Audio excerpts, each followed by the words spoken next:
The earth with SSP এই হ্যাশট্যাগে আজকে এতজন আমাদের সঙ্গে যুক্ত হয়েছেন। প্রকৃতিকে যতটা পর্যন্ত নির্মল রাখতে পারবো ততটা আমাদের ভবিষ্যৎ প্রজন্মের জন্য কিন্তু এই পৃথিবীটাকে আমরা সুরক্ষিত করে যেতে পারবো। তার মায়ের একটা গান আছে, পরমা প্রকৃতি তুমি মা শারদা, না? আমাদের এমন এক্সপিরিয়েন্স এর আগে কখনো হয়নি। আমরা বৃক্ষরোপণ নিয়ে এর আগেও কাজ করেছি, কিন্তু আজকেরটা একদম ইউনিক ছিল।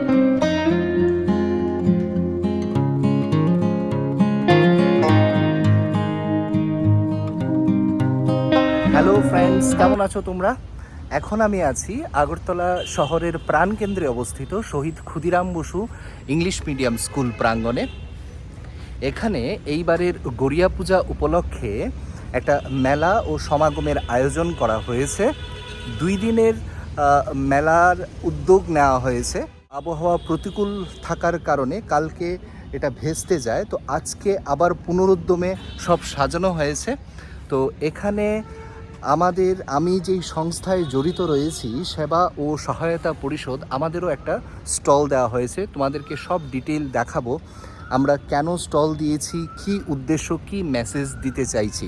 তো যাই হোক, গড়িয়া পূজা হচ্ছে ত্রিপুরা রাজ্যের আদিবাসী জনজাতি গোষ্ঠীর একটা অন্যতম বিশেষ পূজা। ত্রিপুরার স্টেট হলিডেও এটাকে ঘোষণা করা হয়েছে। তো এটা এখন আগে যেমন শুধু আদিবাসী জনগোষ্ঠী, এখন সবাই মিলে এই গড়িয়া পূজা সেলিব্রেট করে থাকে। গড়িয়া পূজা একটা অন্যতম গুরুত্বপূর্ণ পূজা আমাদের ত্রিপুরা রাজ্যের জন্য। ক্ষুদিরাম বসু স্কুল, উল্টো দিকে একটা খুব সুন্দর একটা পুষ্করিণী রয়েছে। এটা হচ্ছে আমাদের স্টল। কালকে বৃষ্টির জন্য সব ভেস্তে গেছে। ওইদিকে সাংস্কৃতিক সন্ধ্যার আয়োজন করা হয়েছে। তো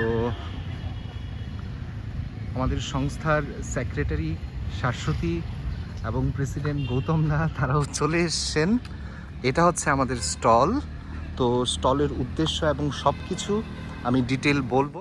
এই পুরো মাঠে সন্ধ্যা 5টা থেকে মেলা শুরু হবে। তো গড়িয়া পূজা যেরকম বললাম যথেষ্ট গুরুত্বপূর্ণ।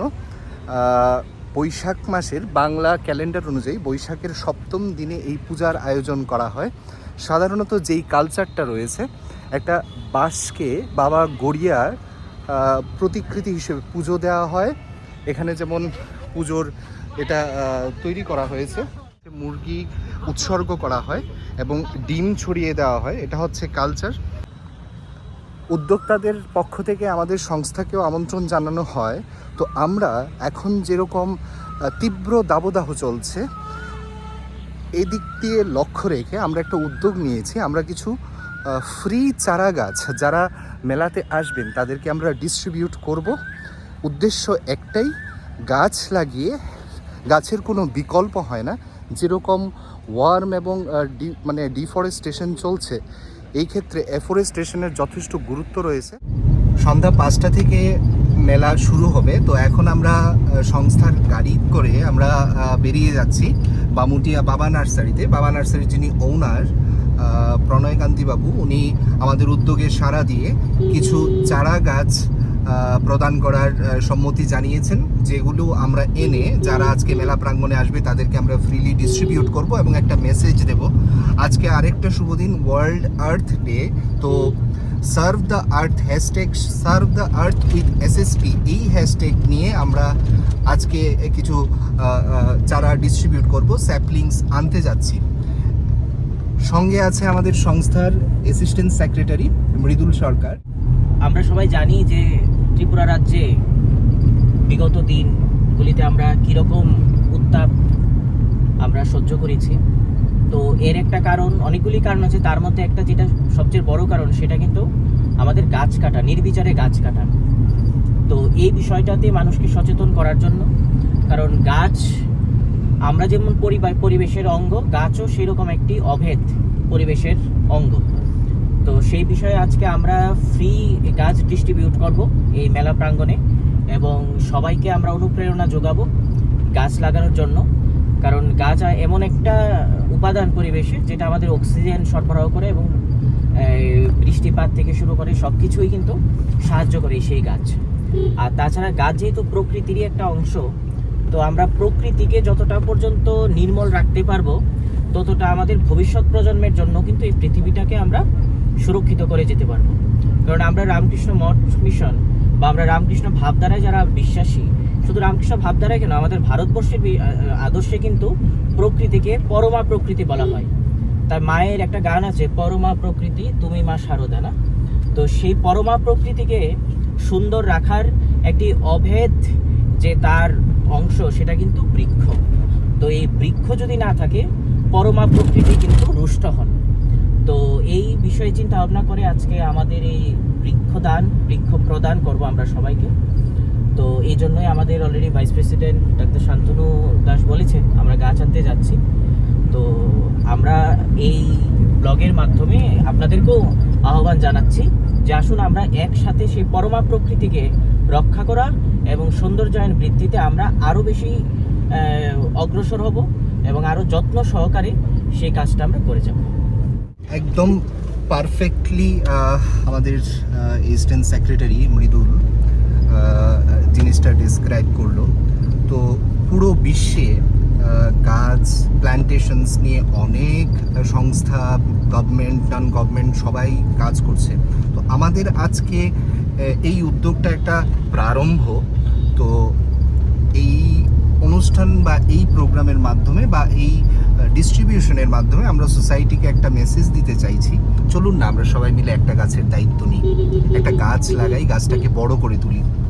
সাধারণত নেটিভ যেই গাছগুলি রয়েছে, যেমন বটবৃক্ষ, দেবদারু, নিম গাছ, যেগুলো ইজিলি অ্যাক্সেসিবল, খুব বেশি মেনটেন করতে হয় না, কিন্তু ন্যাচারাল ইকোসিস্টেম মেনটেন করতে তাদের ভূমিকা যথেষ্ট গুরুত্বপূর্ণ। এখন রয়েছে গান্ধীগ্রামের রাস্তায়, খুব সুন্দর, চারিদিকে সবুজ বনানী, রাস্তাও যথেষ্ট ভালো। গাছ যেখানে আছে এখানে ন্যাচারের মানে পরিবেশটাই মানে সুন্দর হয়ে যায়, ঠিক না মৃদুল, কি বলো? একদম খুব ভালো লাগছে। আর একটু গ্রাম্য পরিবেশ, যেখানে গাছ রয়েছে এখানে শান্তি, মানে একটা অন্যরকম একটা রিল্যাক্স মানে ফিল হয়। এখন রয়েছি দুর্গাবাড়ি চা বাগান এরিয়াতে। খুব সুন্দর মানে প্রাকৃতিক মানে পরিবেশটা একদম মনোরম হয়ে আছে। যেখানে আছে সৌন্দর্যটা কিন্তু সেখানে। হ্যাঁ, তো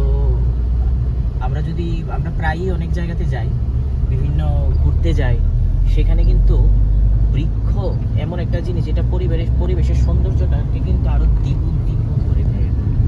এই চা বাগান খুব সুন্দর, একদম ইউনিফর্ম সবুজ লেয়ার যেন পড়ে আছে।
চলে এলাম বাবা নার্সারিতে।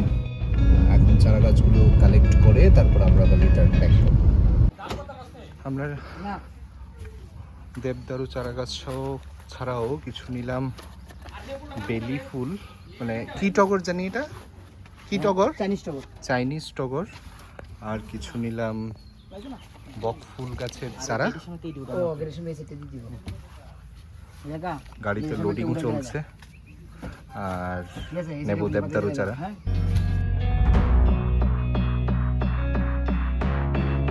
লোড হয়ে গেল, গাড়িতে আমরা লোড করে নিলাম কিছু দেবদারু গাছের চারা এবং অন্যান্য কিছু। তো এখন বেরিয়ে পড়ব। সন্ধ্যা ৬টা থেকে মেলায় জনসমাগম শুরু হলো। আমাদের চেষ্টা ছিল সমাজে একটা বার্তা দেওয়া, পরিবেশকে নির্মল ও ভালো রাখতে গাছের ভূমিকা ও পাশাপাশি রক্তদান সম্পর্কে সবাইকে উৎসাহ দেওয়া। যারাই এগিয়ে আসছিলেন তাদের চারা গাছ দেওয়া ও save the earth with SSP এই হ্যাশট্যাগে অ্যাড করা, এই ছিল চেষ্টা। আমাদেরকে উৎসাহ যোগানোর জন্য আমাদের মাঝে ব্যাপক পরিমাণে বাঁশগাছের চারা নিয়ে উপস্থিত হয়েছিলেন CRPF ত্রিপুরা সেক্টরের মাননীয় ডিআইজি স্যার। আমাদের চলার পথে ওনার অবদান অবিস্মরণীয়। সব কাজে সব সময়ে স্যার আমাদের উৎসাহ ও অনুপ্রেরণা জুগিয়ে থাকেন। যেই চারা গাছগুলো আমরা কালেক্ট করেছিলাম এগুলো সব ফ্রি অফ কস্ট সবাইকে দেওয়া হচ্ছিল এবং আমাদের রেসপন্সে সবাই সাড়া দিয়ে এগিয়ে এসছেন। তাদেরকে যুক্ত করা হচ্ছিল save the earth with SSP এই হ্যাশট্যাগে। সবার সাথে শেয়ার করা হচ্ছিল আমাদের অবশ্য কর্তব্য, সবাই যেন একটি করে গাছের দায়িত্ব নেন। জনগণের মধ্যে উৎসাহ উদ্দীপনা ছিল অসাধারণ। সবার সাথে শেয়ার করা হচ্ছিল পরিবেশ সংক্রান্ত সচেতনতা এবং রক্তদানের মাহাত্ম্য। জনগণের রেসপন্সও ছিল অসাধারণ। সবাই খুব উৎসাহের সাথে চারাগাছ নিচ্ছিলেন ও আমাদের সাথে যুক্ত হচ্ছিলেন।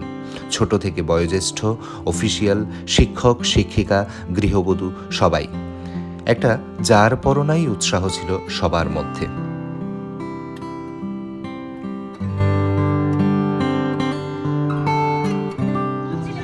একটা হিউজ রেসপন্স পেলাম আজকে আমাদের স্টলে। মোটামুটি প্রায় 40 থেকে 45টা গাছ যারা যারা এসছেন মেলা প্রাঙ্গণে তারা সবাই নিয়ে গেছেন। যারা জেনারেল পিপল ছিলেন তাদের মধ্যে উৎসাহ এবং রেসপন্স যথেষ্ট ভালো পেয়েছি। মাঝখানে ডিআইজি স্যার এসেছিলেন, উনি অনেক বাঁশ গাছের চারা নিয়ে এসছেন এবং লাগানোর পদ্ধতি এবং তার ইকোনমিক্যাল বেনিফিটসগুলো সব উনি বলেছেন। তো এখন মোটামুটি আমরা গুছিয়ে নিচ্ছি। তো কেমন লাগলো পুরো জিনিসটা এবং পুরো প্রজেক্টটা, এটা যদিও আজকে ছোট কলে পড়ে একদিনের জন্য সময় পেয়েছি আমরা করেছি, কিন্তু নিয়ার ফিউচারে আমরা আরও এটা নিয়ে কাজ করার প্ল্যান রয়েছে। এই বাঁশ গাছগুলো ডিআইজি CRPF স্যার নিয়ে এসেছিলেন এবং ডিটেল সব বলেছেন না কিভাবে লাগাতে হয়। রেসপন্স যথেষ্ট ভালো পেয়েছি, হিউজ রেসপন্স পেয়েছি মানুষদের মধ্যে।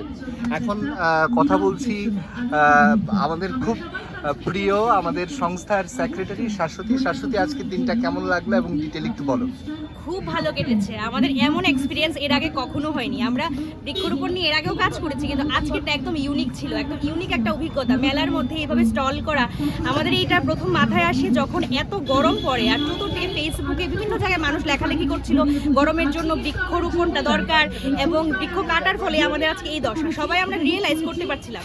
তো আমরা ভাবলাম যে যেহেতু আমরা সামাজিক কাজ করি, আমরা শুধুমাত্র কথা বলবো না বা লেখালেখি করবো না, আমরা খাতায় কলমে প্র্যাকটিক্যালি কাজটা করে দেখাবো। তার জন্যই আমাদের এই মেলাতে স্টল দেওয়া এবং স্টলের মূল উদ্দেশ্য ছিল মানুষকে বৃক্ষরোপণে উৎসাহিত করা এবং তাদেরকে ফ্রিতে আমরা অনেক রকমের টাইপসের বৃক্ষ দিয়েছি, যেরকম বাঁশ গাছ ছিল, দেবদারু ছিল, টগর ছিল, বকফুল ছিল। এই 4টা ভ্যারাইটি আমাদের কাছে ছিল, আমরা দিয়েছি এবং সবাই খুব আনন্দের সাথে এটা নিয়েছে। এবং তাদেরকে আমরা একটাই রিকোয়েস্ট রেখেছি যে তারা যখন প্ল্যান্টটা লাগাবে তারা যেন আমাদেরকে ফটো শেয়ার করে এবং এই ফটোটা আমরা একটা ট্যাগ লাইন, একটা হ্যাশট্যাগের মাধ্যমে এটা আমরা প্রমোট করব।